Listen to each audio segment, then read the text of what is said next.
Coming up on this episode of Nintendo Cartridge Society. To be fair, they're all weird Kirby games.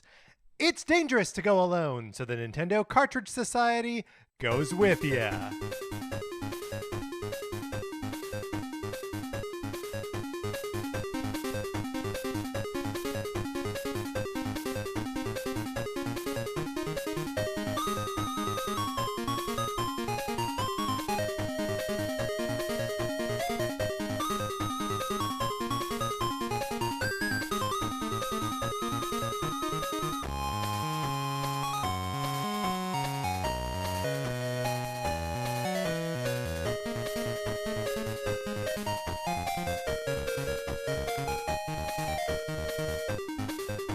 Welcome to Nintendo Cartridge Society. My name is Patrick Ellers, and I am joined, as I am always joined, by my co-host, Mark Mitchell. Mark, how's it going? It's going great. Bold of us to play that as our opening music because I worry about, people commuting to work, going to school, having to hop off their bikes, pull their cars over to the side of the road so they can get out and dance.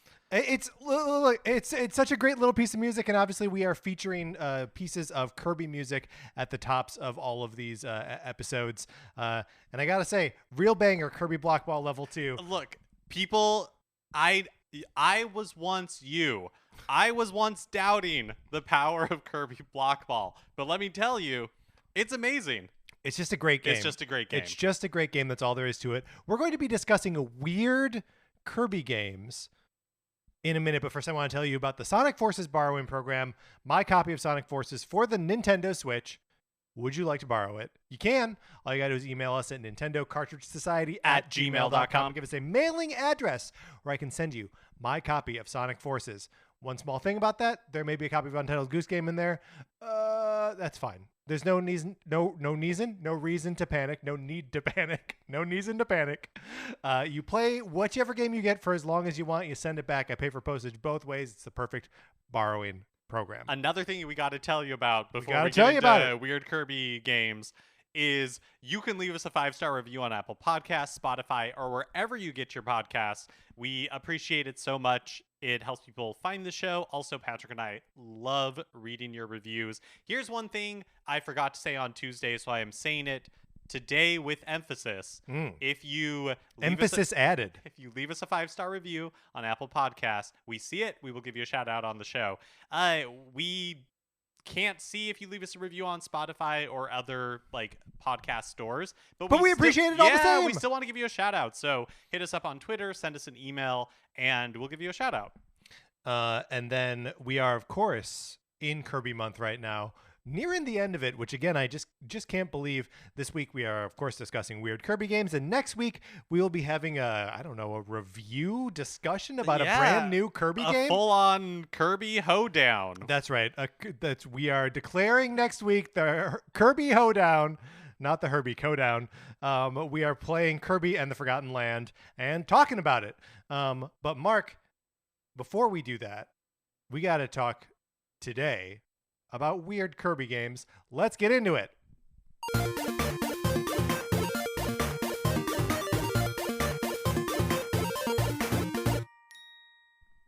Mark, I'd like to start off with an email from Anthony. Anthony writes, "Hello, Patrick and Mark.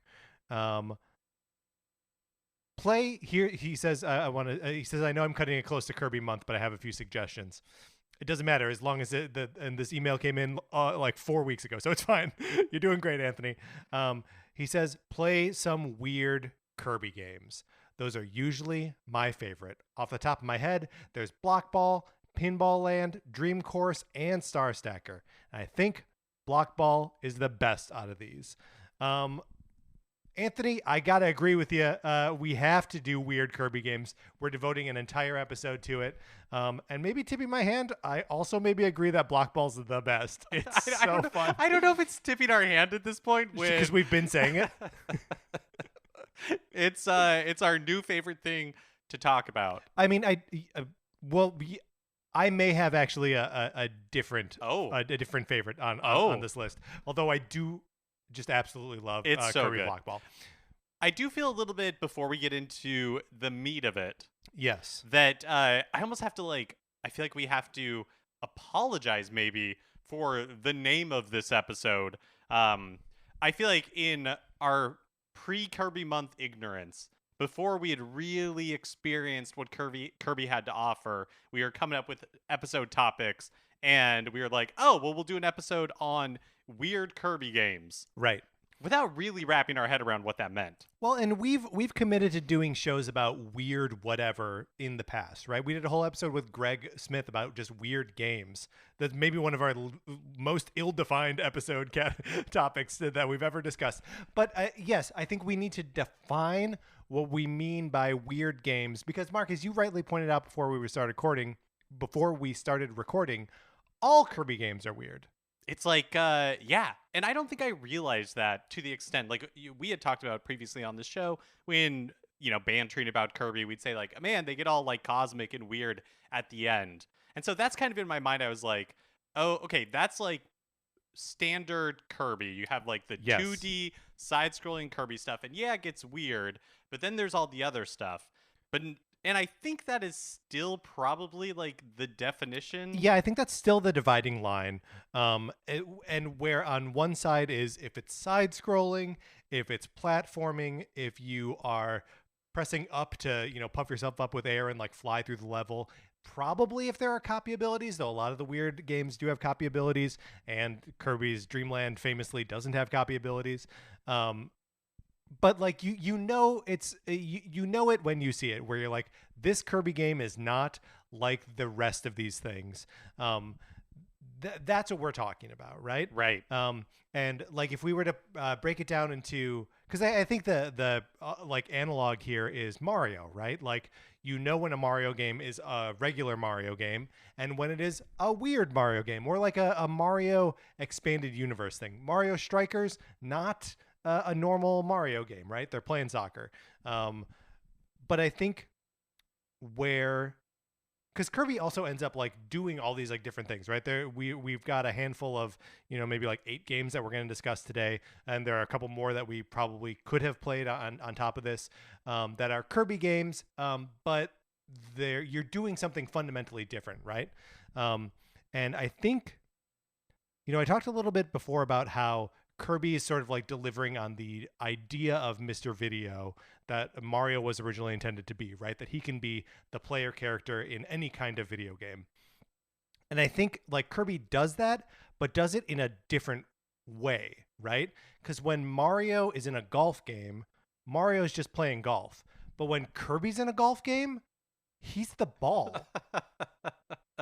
It's true. You don't see Mario transforming into like the soccer ball. Yeah. Or, yeah. Well, and like remember we read this news story on Tuesday about Mario Strikers that originally they had it as like kind of a platformer soccer game where like Mario and Luigi are like dancing on top of the ball to like make it move and stuff. And like that's a Kirby move, right? Like that, if Kirby had a soccer game, first of all, he would be the ball, but like that would be that kind of thing where they tried to like mesh these two things together harder. Whereas Mario's like, no, we're fine just like painting over, a regular golf game or a regular tennis game with Mario characters and power-ups and stuff. Yeah, compared to Kirby, Mario is boring. Yeah, so boring. Also, Kirby's all about, I mean, in a lot of these cases, just becoming the implement of play, right? Like, and play in a very like video game sense. Pinball, block ball being a breakout clone, even something like Air Ride. Like those are all like video game types that you're just like inserting Kirby into, and not like regular sports or like regular meat space game types. Yeah, absolutely. Kirby is like down for whatever. Yeah, absolutely. I feel like he's the Saturday morning cartoon version of what Mario does, right? Yeah. It's a little bit crazier. It's way more colorful. Not that Mario's not colorful, but it's way more colorful. And it's just like childish and fun and like down to have a good time. Mm-hmm. So Mark, would you like to start talking about individual weird games that we enjoyed? Yeah, let's do it. Would you like to go chronologically by release order? Or do you want to talk about our least favorites first, our most favorites last? Yeah, let's That's the same thing. Okay. How about we start? I don't. I don't really know. Yeah. It felt like I was leading up to something. I was leading up to nothing. How about we talk about some of the ones that we have like previously touched on before? Okay. When you say previously touched on, you mean in our lives or like through the course of Through the the show? course of this, and ones that at least I specifically like don't have a lot more to add, Okay, but yeah. still I think falls into this weird Kirby game category. And so the one I'm going to start with is Kirby's Pinball Land from 1993. It's a Game Boy game. Yeah. And this is a pretty good pinball game. It is 3 tables, but you sort of like select the tables from a like sort of level select also table. Right? Yeah. It Again, is like Kirby's the ball. Kirby's the ball. Yeah, it's a pinball table that has 3 like squares on it, and Yeah. depending on where you hit Kirby is the level that he'll start in, and you have the ability to like warp between them. You can earn that on the different boards. But I feel like one thing that's notable for me about this game is how early it is in Kirby's life, Yes. just like 1 or 2 years. But there's already so much like Kirby iconography, Yes. like that just follows Kirby throughout its entire life. Like things like King DDD, and King DDD looking like King DDD does. Yeah. Is It's like not a design that's evolved at all. not really. Compared to Bowser's evolution, Mhm. it's really remarkable the consistency that Kirby has had almost from the very beginning. Yeah, well, and part of that is like the designs are so simple. Like they will never draw 2 lines where they only need one, right? Like just look at Kirby's design. He's a circle and like some little flippers and like eyes, and maybe he's blushing, but probably not. Yeah, I mean, and the other thing that Do you like think Kirby has toes?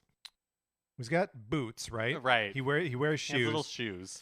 I would guess Webbed no, feet? because he doesn't have fingers. Oh yeah, they're just like flaps. Can you name a single creature that has toes but no Fingers? But no fingers? And the answer is a bird, of course. Backed myself into a corner on that one. But maybe well, let's put it in the maybe pile. I don't Yeah. really want to think about Kirby's toes. Is Kirby a bird like dinosaurs are birds? He flies. Mm-hmm. He's got hollow bones, probably, if he has bones. If he has bones at all. He doesn't have a beak, He does not have a beak. but King DDD's a bird, right? Yes. Because he's got a beak. Uh-huh. Okay. I don't think Kirby's a bird. I think that's probably true. Okay. Oh, so Kirby's Pinball Land, pretty buck standard pinball game, has some fun things in it, like some of the mini games we talked about, the sub games, Yep. which we talked about last week. But for the most part, just like a competent, nice pinball game. Yeah, I mean, for me, the thing that sets it apart from like other pinball games of the era, or on the Game Boy or like the NES, is the ability to warp between the tables, like hitting that warp star and then being like either kicked back out into the main like level select, or actually like taking you over to the another table and just like continuing to rack up your single score. Like even though it has this element of like moving from table to table, you're still all doing it in service of like a single high score chase. That's kind of fun to me. I think that's cool. There's also something a little bit sad when you lose a ball in Kirby Pinball Land because it's Kirby. Well, and you have a chance to save it, right? Right. When it goes off screen, and it's another one of these Kirby goal game things where like you have to push A at like the secret This one right time. I cannot It's so figure out so for the life difficult. of me. I think it's when it's at the very bottom you have to push Wild. Oh, because basically what this is like in pinball games, to start a game, you like pull that spring back and like shoot that the ball. plunger. Yeah. And shoot the ball into the board. Kirby Pinball Land does not do that. You just Right. kind of like start at the level select screen, but the level select screen is kind of like the very bottom of the entire board. Yeah. And so when you fall through, there is this it's not a plunger, but it is this almost like platform that acts that same way. Yeah, it's got like a little bit of a springboard quality to it. And Yeah. if you push A at the right moment and it's just flashing on the screen, press A, and you're like, now what do I do? But yeah, you got to wait until it's like all the way at the bottom. You have an opportunity to like launch the Kirby back into the board and keep playing. But like depending on how you do it, there are ways that you can save it where like you really only get up a little bit into the board. Or like you can launch him all the way up to the top. And that's another thing that I like about these boards is that they're tall, like they are vertical. Each one has like 3 different levels to it. So and it's a little strange because they also have like a halfway between where like you can see sort of parts of 2 boards, feeling the limits of the Game Boy display technology there. But yeah, I mean, like all in all, a pretty competent, fun pinball game. Yeah. On the lesser side of weird on the continuum of these games we're going to be talking about. Yeah. Well, and also maybe a little bit on the lesser side of I was gonna say the lesser side of Kirby, but it's still very Kirby. It's a lot of like Kirby, like images. The but facade is there. The facade is there, but yeah, the gameplay itself doesn't really scream Kirby. Yeah, and again, we're so early in what Kirby is that it's sort of amazing that they're like, oh yeah, and the second one is pinball. I don't know. They just like nailed it. Yeah, they're just like, oh yeah, we've got Kirby down. Yeah, we got him.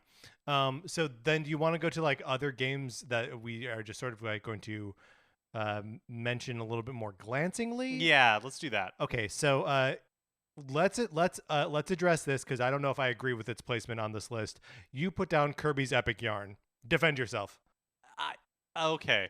So I feel like it is a normal quote unquote Kirby game in the sense that it's a 2D platforming Kirby experience. I think it is not a normal Kirby game in like I don't feel like it plays like a regular Kirby game. I think its goals are different from a regular Kirby game, right? It has unless correct me if I'm wrong, but like it has no fail state. You cannot die in Kirby's Epic Yarn.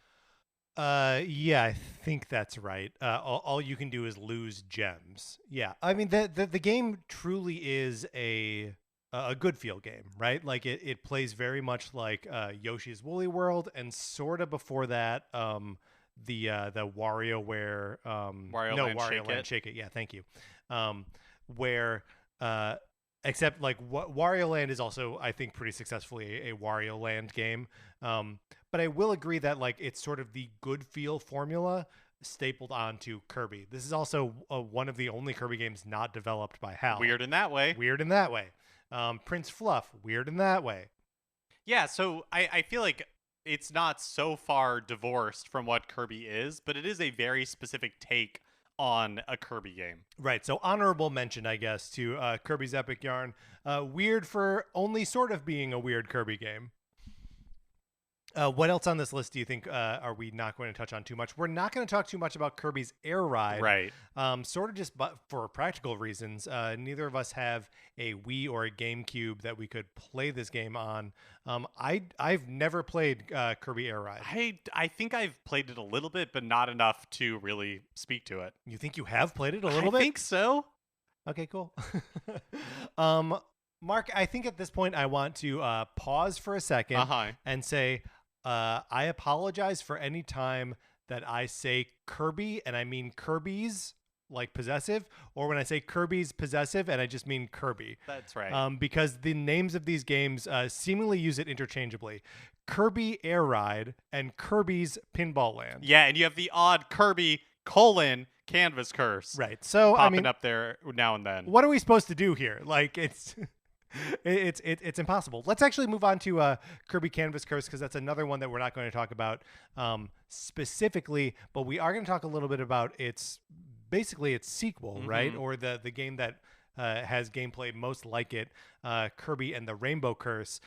Rainbow Curse came out in 2015 on the Wii U, and Canvas Curse is a 2005 DS game, so 10 years previous. Again, just wild that they can come up with a kind of Kirby game and not do it again for 10 years. So there's hope for another Kirby's Block Ball yet. But Mark, do you want to talk a little bit about Kirby and the Rainbow Curse? Yeah. So Kirby and the Rainbow Curse is the way in which this game is weird. This is another one that is both weird and allows you to play it sort of not weird.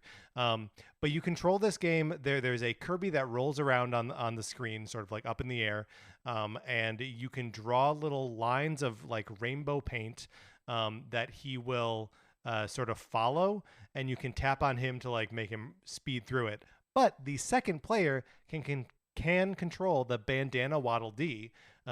Who, Mark, you spent most of the time that we were playing controlling the bandana Waddle Dee. What's that experience like? It is basically like playing just a standard Kirby game, with the added complication of the other player not being able to do standard platforming stuff. Yeah. So like it is cool that like in addition to drawing things on the gamepad to direct Kirby's motions and like make him attack stuff, make him collect things, you're also able to like make little barriers between Kirby and like enemies, or like block a waterfall or something, which is also necessary to protect the bandana Waddle Dee. So like there's a lot sort of happening in this game. You and I didn't play it for too long. I played a little bit beyond by myself, and I think the game is really cool, but I'm not too interested in playing it by myself. There's something about the control scheme that's so limiting, and it feels like I'm fighting it the whole time. And just having another player able to control it like a regular game makes that feel not so bad. Yeah, I'd be super interested in watching like a speed run of it or something, like somebody who is really, really good at the controls, and to see what that looked like, because the few times I was controlling Kirby, it never got to the point where it was like clicking and where it felt like it wasn't like a ton of work. Like it was never like flowing naturally to get Kirby to move through anything. See, now this is why I think you and I would be a great team here, because I really like the control scheme, even if I like feel like I'm struggling with it. And you know, you're an excellent platforming video game player. We should just play through the whole game together. I will say, I think that I would struggle with that, or I would have to have a barf bag next to me, because Mark does not care for the art in this game. Actually, so the art itself kind of reminds me of like a Woolly World aesthetic, like kind of also has that Kirby vibe a little bit.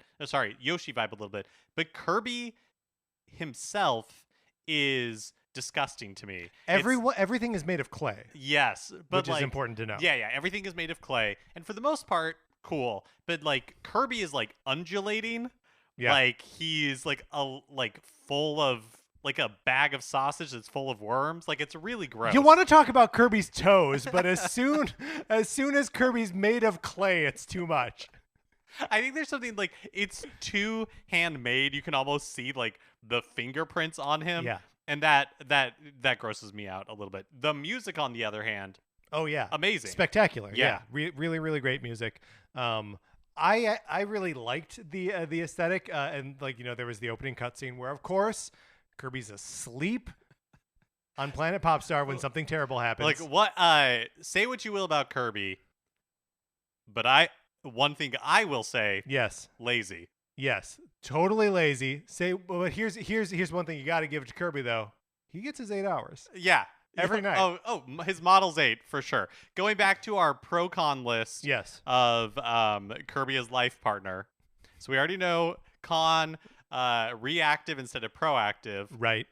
Pro, he's always going to look great because he's getting that sleep. That's right. He's got that glow in his skin, bright pink. Well, and also like I think he would be good at encouraging you to also take time off and relax. Right. Oh yeah.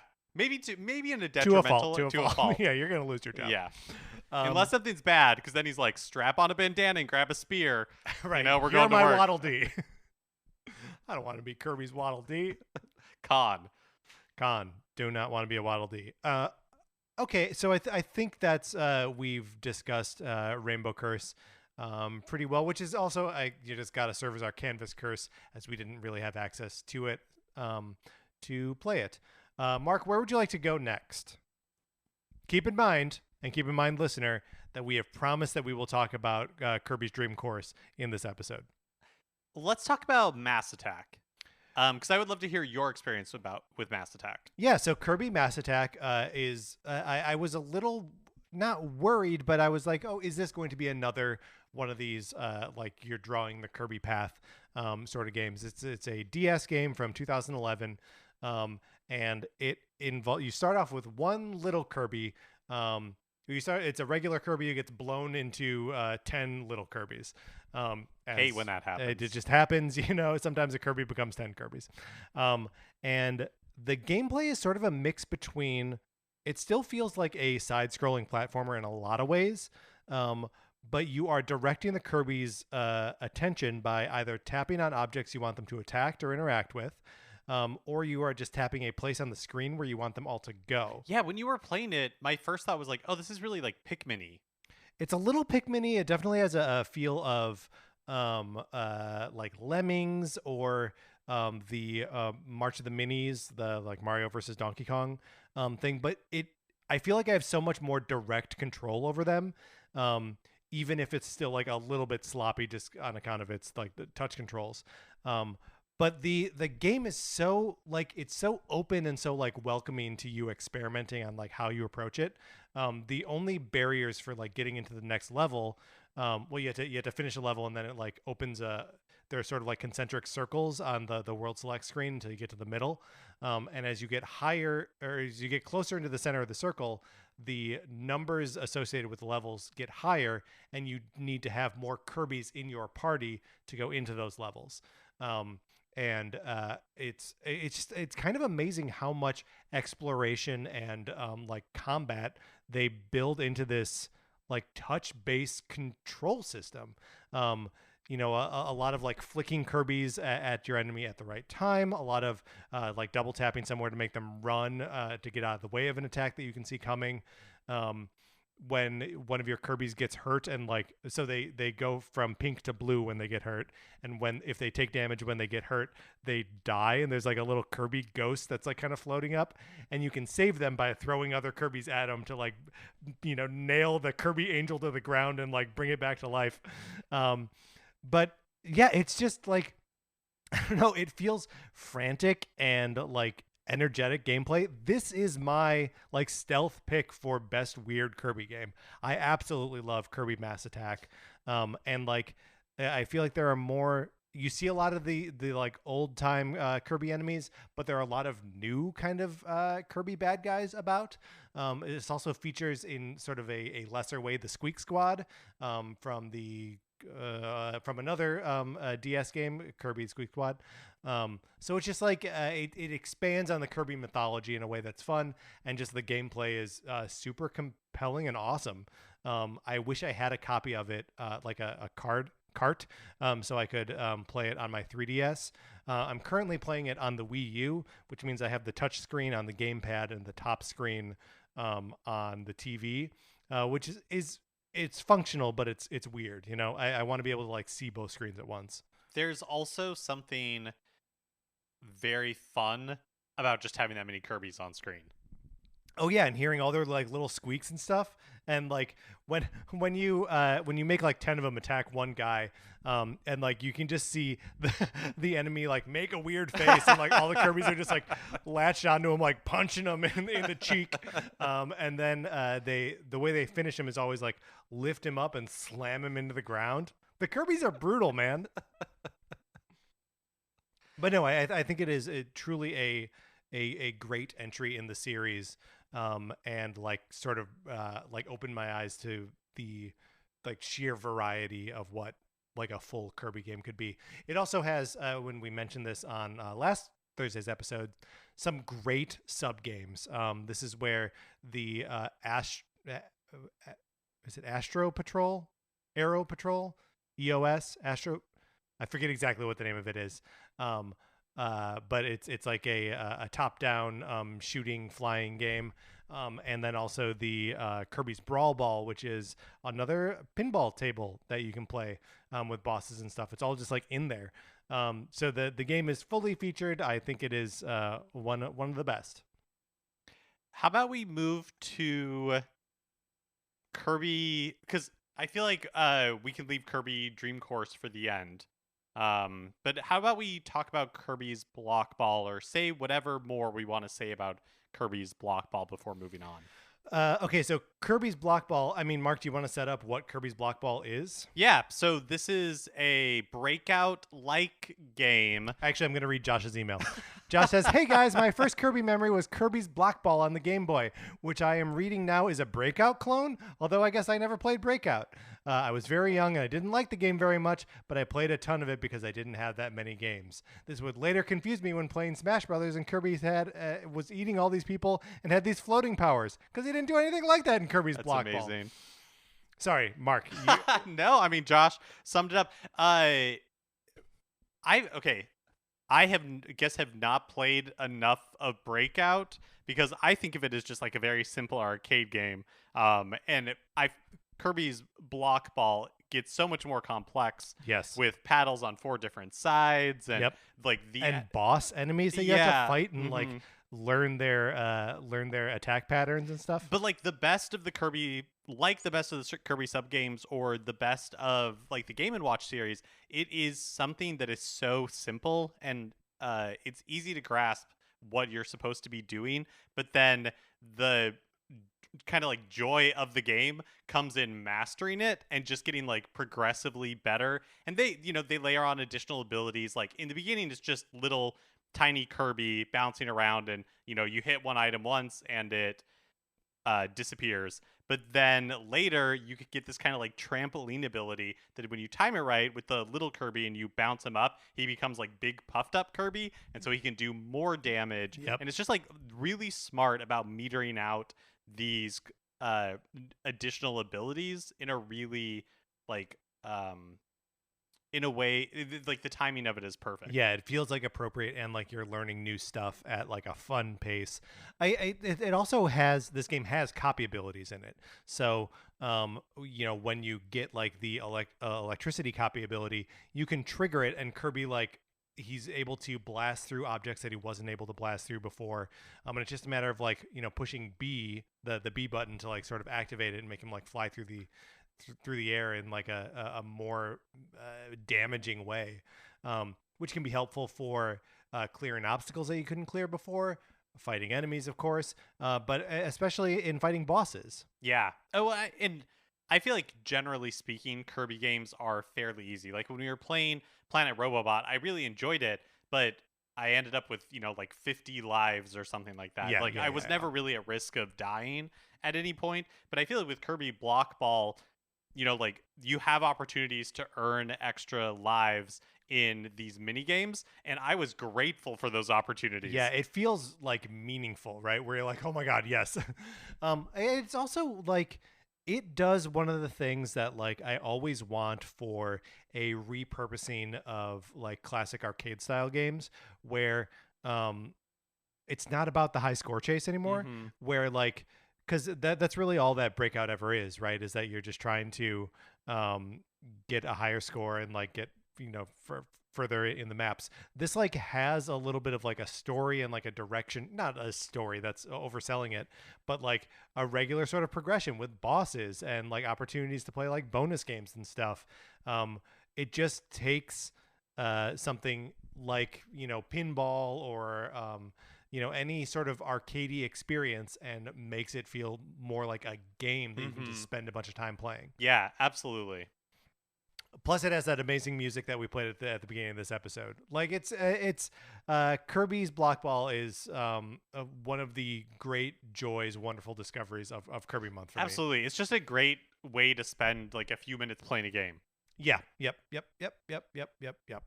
All right, Mark, are you ready to move on to the main feature here, the marquee title, Kirby's Dream Course? We got an email from Matt. Matt writes, "Hi, Patrick and Mark. I'm super excited about Kirby Month. My favorite Kirby game of all time has to be Kirby's Dream Course. I must have played it for at least 200 hours since it came out in 1995 for the Super NES. It's one of the weirder Kirby games, yes, that's right, and gameplay that has elements of golf and pool billiard games. It's an overlooked gem in my opinion. The game is absolutely fantastic and reveals its complexity little by little as you learn to use the different mechanics and copy abilities. The music stands out even for a Kirby game, and I still find myself humming some of the game's tunes from time to time. The development history for the game is also quite interesting, as it was not initially intended to be a Kirby game. If you're interested, search YouTube. Well, we're not going to search YouTube. It would be absolutely amazing if you could talk, if you could cover Kirby's Dream Course on the podcast. It's available on Nintendo Switch Online. To fully appreciate the game's mechanics, I would recommend doing the tutorial and maybe even watching an all hole-in-one run for on YouTube before getting started. Thank you so much for making one of my favorite podcasts. You always lift my spirits with your positive attitudes and your creativity. Have a great Kirby month. It's Kirby month. Josh Groban strikes back. Yeah, Mark, Kirby's Dream Course. Is this a game that you have had experience with prior to this? No, Okay. I have no memory of playing this game. I know we never owned it. So this was an entirely new experience for me.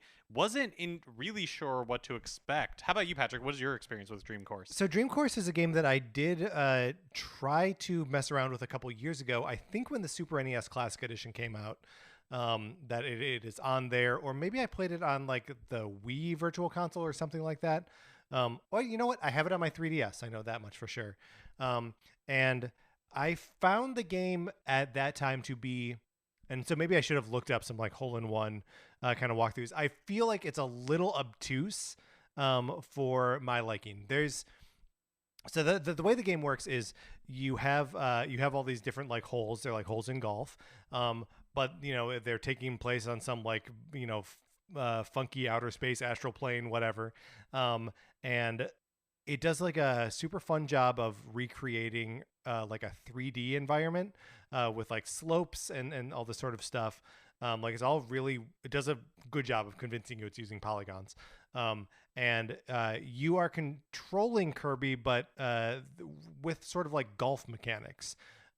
So you can choose what direction you're hitting Kirby in, whether you are doing like an arc shot or just like a putt, basically. And then there's if it's an arc shot, then you have 2 little meters that you have to like time up, right? And if it's a putt, it's just 1.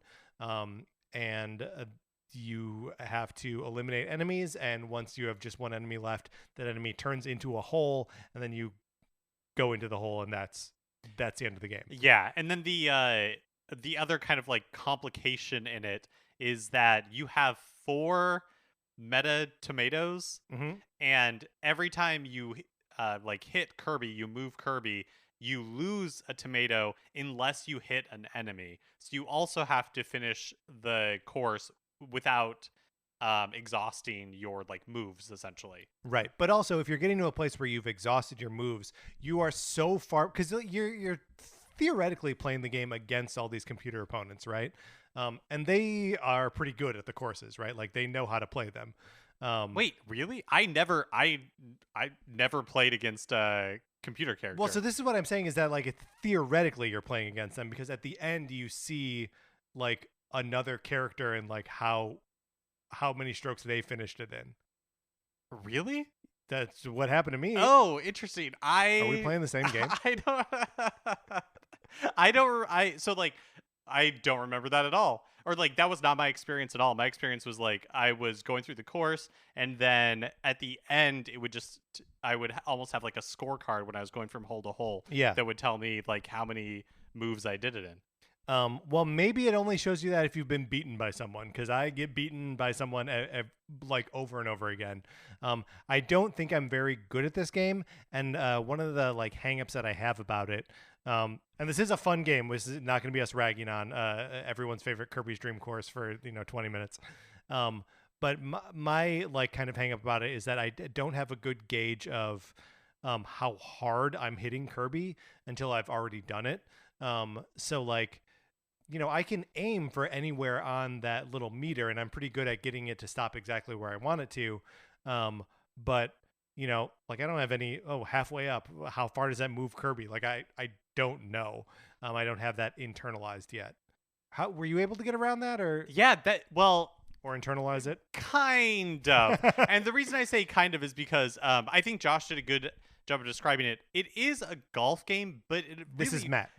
Oh, Yes. sorry, Matt. Matt did a good job of describing it because it is a golf game in a lot of like the trappings of golf, but it feels a lot like a billiards game as well.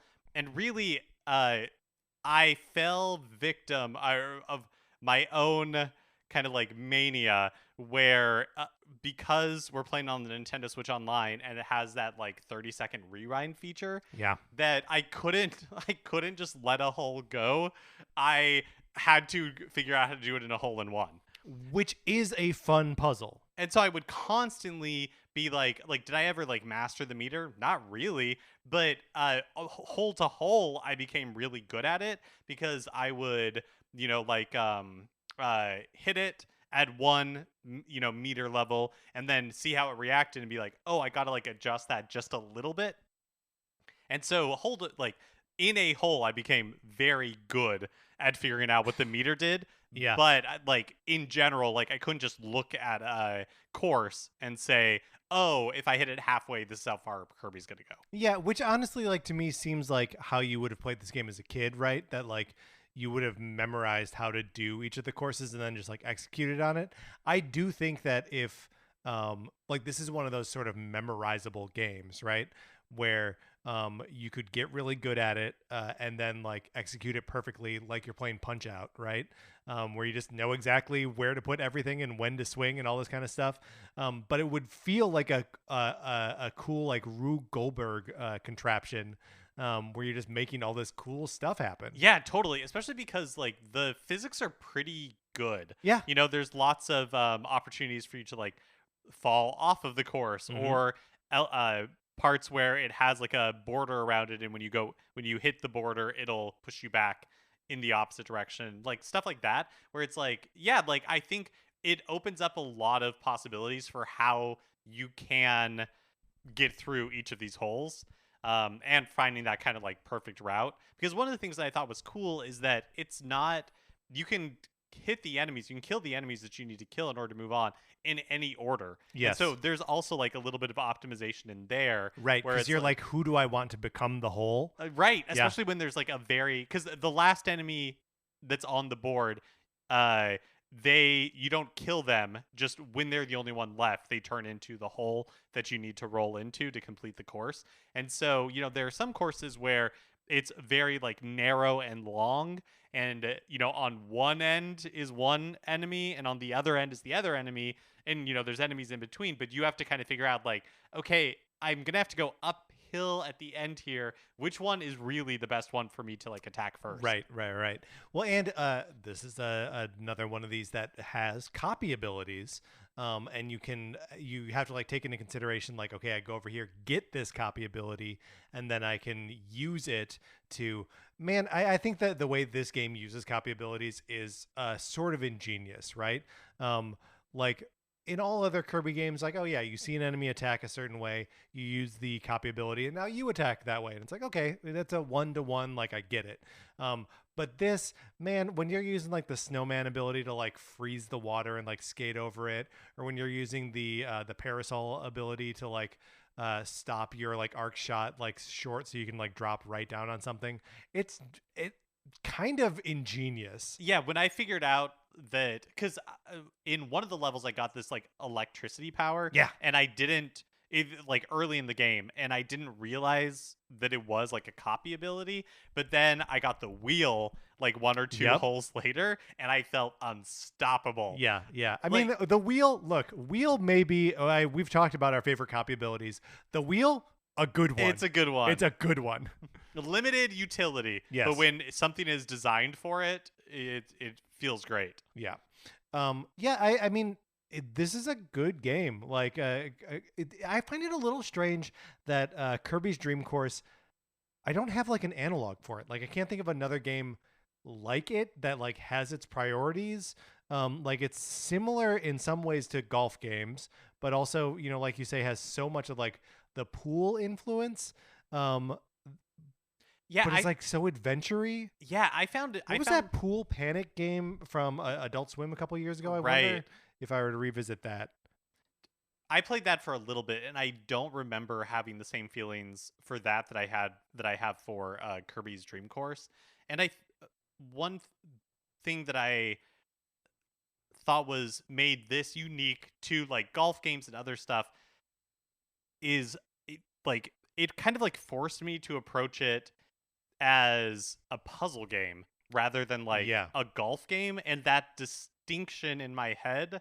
And maybe if you're good at golf games, like you're approaching all of these as like puzzle games. we'll never know. No, I definitely never will. But yeah, like Dream Course was because in general I'm like I don't really like golf games that much, but being able to approach it as like a puzzle game really kind of like changed my mindset around it, and I really enjoyed Kirby's Dream Course for that. I'm looking at some video of Pool Panic right now, and no, I don't think yeah, like highlighting that is both a golf game and a pool game is very useful for me, because then it puts it in the same bucket as Block Ball and Pinball Land, right? In that like it is a like classic arcade space style game, but with Kirby stuff in it. Yeah, and I think what really What are we missing? There's no Kirby darts game. There's no Kirby skee ball game. Kirby skee ball. Kirby Come on. Skee Ball. Oh, that'd be such a good sub game. Yes, it Oh, would. that'd be so good. I think another thing for me that makes Kirby's Dream Course more enjoyable than like a standard golf game is that the goal is not really to get, Kirby into a hole or something, into the goal immediately as quickly as possible. Like Yeah, the that you have to, like, complication, earn it. exactly, the complication of having like the enemies and then being able to figure out like kind of you're in control of where the goal is going to be in a lot of the courses, not all of them. But I think that is just an interesting Yeah, part of it. it's like a little twist on it, and like well, so many Kirby games are based around, especially in the sub games. No, but also all around are based on like a multiplayer experience. It's neat to take a like fundamentally sports or game idea and soloify it, right? Like you are abstractly, at least in my experience of the game, evidently not in Mark's experience of the game, competing against an AI player who is also trying to get a better score. I wonder if that's because when you first start the game and you input like your player Yes. name or something. I wonder if you have multiple of those, if that's who you're playing against. No, I just have the one. And, I like, have no idea. the rest of them, all of their icons are like the enemy icons of like that little like jester guy who like hops around on the ball. That's Or so okay. After this, we're gonna have to see what your game is like. yeah, we got Mark. It's the same game. I know, Like, how but could I it be just different. I don't know. I don't know. All right. Well, so that is Kirby's Dream Course. I gotta say another thing that I really liked in there that there are like those willow, the like those boss characters that are the trees, that you can destroy if you have a copy ability, but otherwise they're just like obstacles. Yep. I think that's very cool and very smart, and I like how the game sort of like trusts you with that sort of thing, where it's like, and you never have to kill them. All right, that's Kirby's Dream Course. Mark, any sort of concluding thoughts here about weird Kirby games? Any kinds of games that you're surprised that we haven't seen? Or just any other conclusions to draw from weird Kirby games? Do you think Kirby and the Forgotten Land will reveal itself to be a weird Kirby game? Oh man, yeah, I really don't know. I feel like it has the possibility that it's going to end up being very different from other Kirby games. Whether it will be weird, I guess remains to be seen. Maybe perhaps an in the eye of the beholder sort of thing. Any other like kinds of Kirby games that you would want to, or any kinds of games that you would want to see, given the old Kirby treatment? This could be a whole episode in of itself. I know. frankly, I feel like it really could but I also feel like who am I to prescribe what Kirby should be? yeah, there you go. I do think there would be benefit to there being like a collection of weird Kirby games. Obviously, we get Dream Course on the Super NES Switch Online, but the rest of these are not that easy to come by, especially once the 3DS and Wii U eShops close down. They're basically all going to be ungettable. But they're just such a fun, like, vibrant part of the Kirby picture that, like, I don't know, it doesn't feel like they're making them anymore, right? I do miss these. I don't even know what you would call them, but like there are so many Pinball Land and Block Ball and like these games that existed on handheld that don't really fit in the Nintendo picture anymore. And I do wish that we were getting more of these. Bring back, like do an HD remake of Block Ball. You know what I mean? Yeah. Like give us another Pinball Land. Give us another one of these $20 eShop downloadable games because Kirby can be anything, and that's what makes Kirby so much fun. And if we're just getting variations on Kirby platformers, like that's a bleak Kirby future. Yeah, when I think as long as they like sort of stay in the lane of like this is a sport or a game with a ball or something like that. This is a thing that you would see in an arcade setting. I feel like Kirby's just an absolute slam dunk. We didn't really talk about Kirby Star Stacker or on the Game Boy, or Kirby Avalanche on the Super NES, but those are really just like Paneled Upon and Puyo Puyo respectively. And like I love Puyo Puyo. I don't necessarily need to have a version of it with Kirby, just like I don't need to have a version of it with Dr. Robotnik.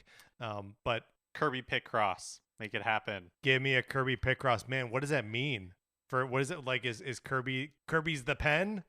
What if it's like a murder by numbers type like adventure game? There we go. That also has Picross elements. I was playing Kirby Mass Attack before you came over tonight, and I unlocked a new mini game on there, a new sub game that is it's called Kirby Quest, and I wouldn't include this in our greatest sub games because it's not that much fun. But there is a mode that is.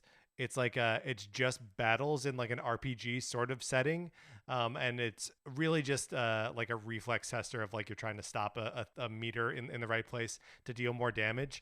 But it's set up like a turn-based RPG, and man, I would love to see what a turn-based Kirby RPG, like a full thing. What would that be? Ooh, could you imagine your party of like star allies? Oh my God, that would be so good. That'd be so much fun. Do you want it to be paper? Is it a paper Kirby game? Ooh, yeah, man. Yes. Yes, I do. All right, Mark, maybe we wrap up our discussion there of the weird Kirby games that we've played for Kirby Month.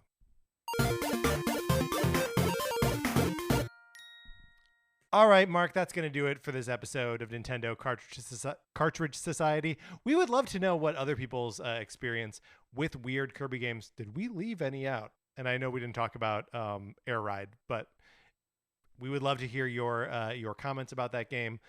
Any other weird Kirby games that we left out, games that we are overselling the weirdness or underselling the weirdness, please write into us, Nintendo Cartridge Society at gmail.com. Mark, do you feel satisfied and full of knowledge about the weird Kirby games? Man, I do, but it like any good scholarly pursuit, it leaves me wanting more. Yes, it leaves me wanting more as well. We had a couple quick suggestions or ideas for weird Kirby games. If you, listener, have any ideas, we'd love to hear those too. So write into us, all that good stuff. All right, Mark, let's get out of here. Please remember to rate, review, and follow us on Apple Podcasts or Spotify or wherever you get podcasts. If you like this episode, please share it on Facebook or Twitter. We appreciate it when you do that. You can follow us on Twitter. I'm at Patrick_Ellers. Mark is at MKE Mitchell, and the show is at Nin Cart Society. We also have a Facebook page, which is just Nintendo Cartridge Society. Also, our friend codes are in the show notes of every episode, so become our friends on Switch. Olivia Duncan made our logo. Our theme music is provided by 8-Bit Betty. You can get more of his music by going to 8bitbetty.com or by listening right now. For my co-host, Mark Mitchell, this is Patrick Eller saying thank you for listening.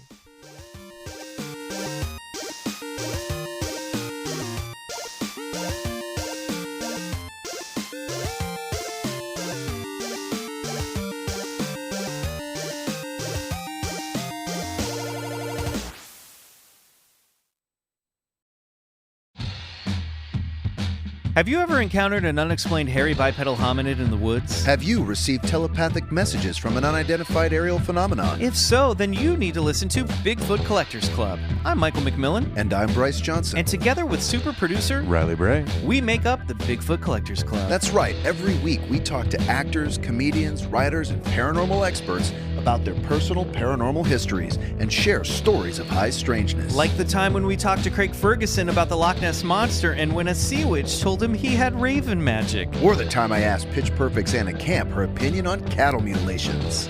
Past guests have included Rachel Bloom, Jen Kirkman, Paul F. Tompkins, Bobcat Goldthwait, and more. So if you've ever been abducted alongside 5 reindeer by an alien with drills for hands, or witnessed Bigfoot crawl out of an interdimensional portal, Don't laugh, happens all the time. then check out Bigfoot Collectors Club on Campfire Media or wherever you get your podcasts. Bigfoot Collectors Club. You're here to believe us. Wait, is that how it goes?